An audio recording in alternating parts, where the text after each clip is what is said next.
দরবেশ ফকির লালন সাইজি তিনি গানের অন্তরা একটি কালাম বলেছিলেন। তিনি বলেছিলেন, আপন ঘরের খবর নেয় না, কোনখানে সাহেব বারাম খান। তো আমি একজন সাধুরে জিজ্ঞাসা করলাম, বাবা, আপন ঘর বলতে লালন সাইজি কাকে বুঝাইছে? তিনি তিনি নিজেকে দেখাইলেন যে নিজের ঘরটাই আপন ঘর। তা আমি সাধুরে বললাম, নিজের ঘর যদি আপন ঘর হয়, তাহলে আমার সুরত তো ইবলিশে ধরতে পারে। তাহলে আমার ঘরটা যদি আপন ঘর হয়, আর আমি যদি সেই আমার সুরতের ভিতরে বা আমার মধ্যে যদি আল্লাহকে বিশ্রাই, তাহলে তো আমি যে কোনো মুহূর্তে আল্লাহর ধোঁকা খাইতে পারি, কারণ আমার সুরত ইবলিশ ধরতে পারে। একটা ইবলিশ সংযুক্ত মানুষ কোনোদিন তার আপন ঘরে আল্লাহ খুঁজতে পারে না, যতক্ষণ পর্যন্ত সে ইবলিশ থেকে মুক্ত না হয়।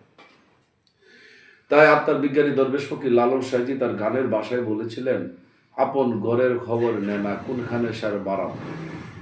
যে আপন ঘর কিন্তু লালন সাইজি বলেন নাই যে আমার ঘরের খবর নেয়। আমার ঘর বলে নিজের দেহটাকে বোঝানো হইতো। যদি লালন সাইজি বলতো নিজ ঘরের খবর নেয় না, নিজের ঘরে না, আপন বলা হয়েছে, আপন।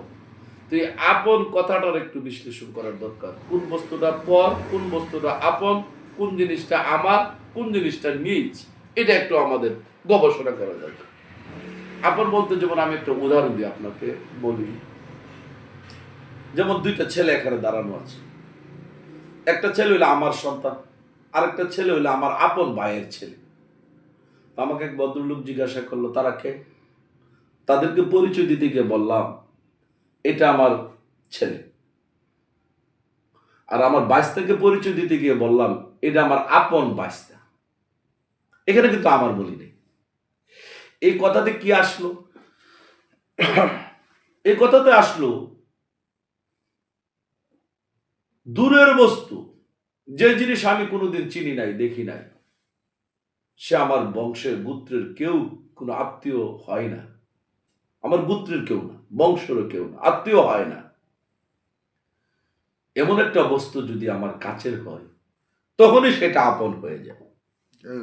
তার উদাহরণ কি? আমি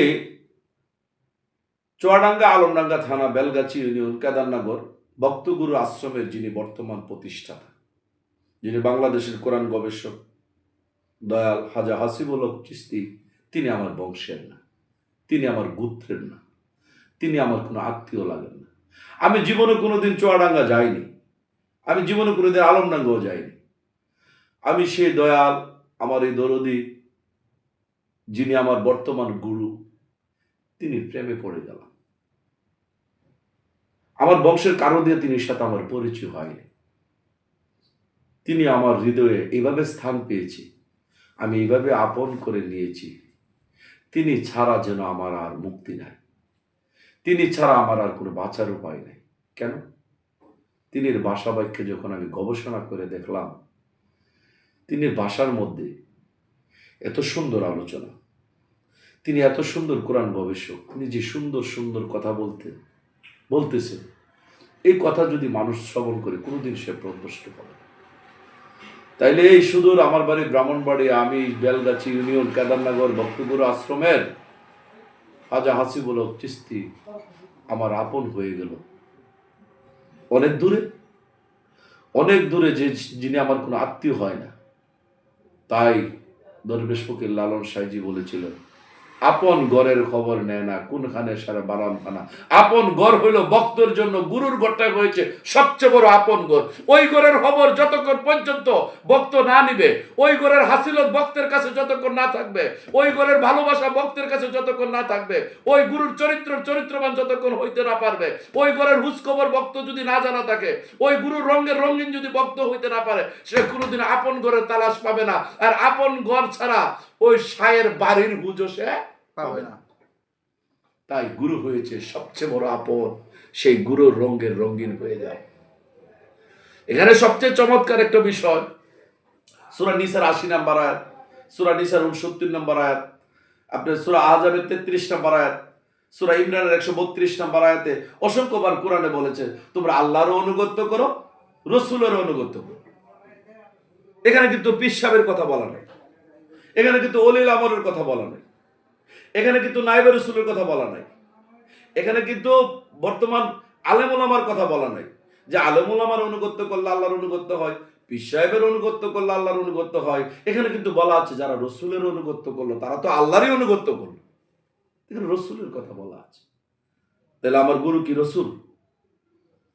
আমি যদি আমার গুরুকে রসুল দাবি করি, সেটা আমার বিশ্বাসের বলে দাবি করব, কিন্তু আমার গুরু যে রসুল এই কথাটা তো কোরআন থেকে প্রমাণ থাকতে হবে। তাই আমি গবেষণা করে দেখলাম আমার গুরুর মাধ্যমে যে আমার গুরু যেভাবে কথাগুলি বললেন গো, সেখানে কোরআনের মধ্যে স্পষ্ট বর্ণনা দেওয়া আছে। আমরা চলে যাই সূরা মায়েদার 19 নম্বর আয়াত খুলে দেখেন, নবীগণের মধ্যবর্তী সময় আমি রসুল ব্যবস্থা জারি রেখেছি। এই কথার আয়াতের ব্যাখ্যা কি হলো গো? এই কথাতে বোঝা গেল যে পূর্বেও আমার নবী মোহাম্মদ সাল্লাল্লাহু সাল্লাম আসার আগেও নবীগণের মধ্যবর্তী সময় রসুল ব্যবস্থা জারি ছিল। সেই রসুলগুলি নবী ছিল না, তারা ছিল শুধু রসুল। রসুল শব্দের অর্থ সূরা মায়াদার 73 নম্বর আয়াত খুলে দেখুন, রসুলের কাজ তো শুধু প্রচার করা। তাহলে রসুল পূর্বেও ছিল।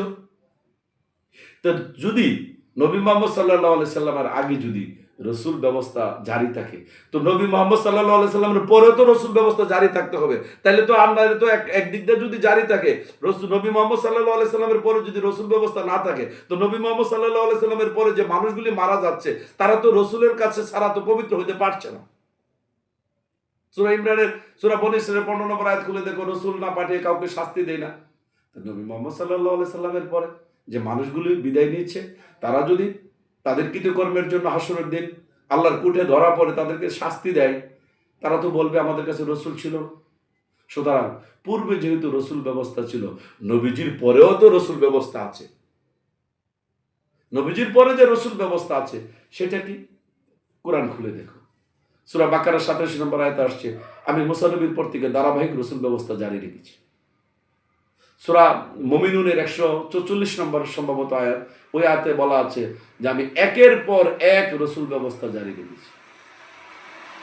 তাইলে রসুল সার্বজনীন। রসুল যদি সার্বজনীন হয়, তাইলে তুমি একজন গুরুর কাছে যাও, সে গুরুকে তুমি রসুল বিশ্বাস করো, যিনি মুর্শিদ তিনি রসুল, রসুলের হাত আল্লাহর হাত। তুমি ওই গুরুকে রসুল বিশ্বাস করে সেই গুরুর রসুল যখন রসুলের অনুগত্য করবে, তখন তোমার আল্লাহর অনুগত্য হয়ে যাবে। আমি যদি পীর বিশ্বাস করে, যদি পীরের আনুগত্য করে, পীরের আনুগত্য করলে আল্লাহর আনুগত্য হয়, কোরআন এই মর্মে কোনো আয়াত তো নাই।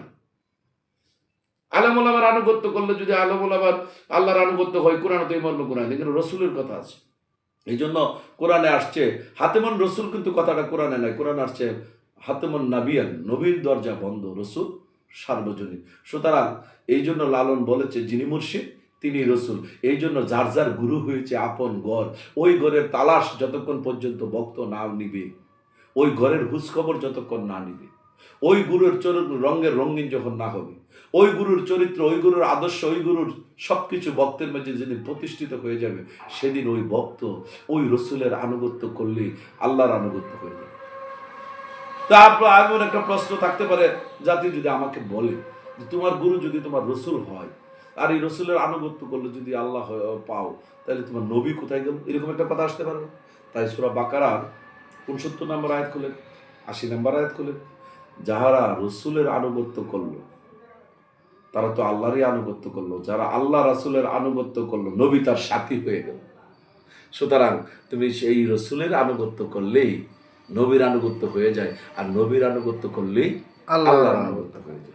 তাহলে তুমি আল্লাহর আনুগত্যটা কিভাবে করবে? রসুল ব্যতিরেকে তো আল্লাহর আনুগত্য তোমার করা সম্ভব না। তুমি যদি আল্লাহকে পাইতে চাও, আল্লাহর আনুগত্য করতে চাও, আল্লাহর আনুগত্য করার পূর্ব শর্ত তো আল্লাহ কোরআনে দিয়ে দিল, রসুলের আনুগত্য করো। তার রসুলের আনুগত্যটা তুমি কিভাবে করবে? তুমি যদি রসুলের আনুগত্য করতে চাও, রসুলকে ফিজিক্যাল তো পাইতে হবে। তোমার বিশ্বাস 1450 বছর আগে যে মদিনার নবী রসুল, ওই রসুলের আনুগত্য করলে তোমার আনুগত্য হয়ে যাবে। তো 1450 বছর আগে মদিনার নবী তো বিদায় নিয়েছে। এখন তো মদিনার নবী রোজার মধ্যে ধরে আনুগত্য করলে তো আল্লাহর আনুগত্য হবে না। নবী যে বিদায় নিয়েছেন, আল্লাহ তো বিদায় নেন নাই, আল্লাহ তো জীবিত। তো জীবিত আল্লাহর আনুগত্য করতে হলে তোমার জীবিত রসুলের আনুগত্য করতে হবে। তাহলে জীবিত আল্লাহটা পাবে কোথায়? জীবিত রসুলের ভিতরে। তাইলে তোমার যার যার মুর্শিদ তার তার রসুল, ওই রসুলের আনুগত্য করলেই আল্লাহর আনুগত্য হয়ে যায়, নবী তোমার সাথী হয়ে যায়। আমি প্রত্যেকটা মানুষকে যার যার গুরুর কাছে বায়াত হয়ে রসুল বিশ্বাস করে, ওই গুরুর হাত আল্লাহর, ওই গুরুর চেহারাটা আল্লাহর, ওই গুরুর ভিতরে আছে আল্লাহ। তুমি ভক্ত যখন গুরুর কাছে যাবে, সে গুরুকে ডিলিট করে দিয়ে গুরুর ভিতরে আল্লাহকে বর্ত করে তুমি ওই আল্লাহকে সাজদা করলেই তুমি ইবলিশ থেকে পরিত্রাণ পাবে। তাই লালন সাহেজি বলেছেন, আপন গড়ের হবর নেনা কোন হানে শায়ের বারাম খানা, আপন গড় হয়েছে গুরুর গড়, গুরুর গড় ব্যতি রেখে ভক্তের অন্য কোনো গড় আপন হইতে পারে না। ওই গুরুর গড়ের খবর নাও, ওই গুরুর ভিতরে শায়ের বারাম খানা পাবে, কারণ গুরুর কাছে আল্লাহ মিশ্রিত গুরু। সেই গুরুর কোনোদিন আল্লাহ ছাড়া গুরু হইতে পারে না। আল্লাহ তো সর্ব জায়গায় আছে, তোমার গুরুর ভিতরে তো আল্লাহ আছে। তুমি ওই গুরুর রঙের রঙিন হয়ে যাও।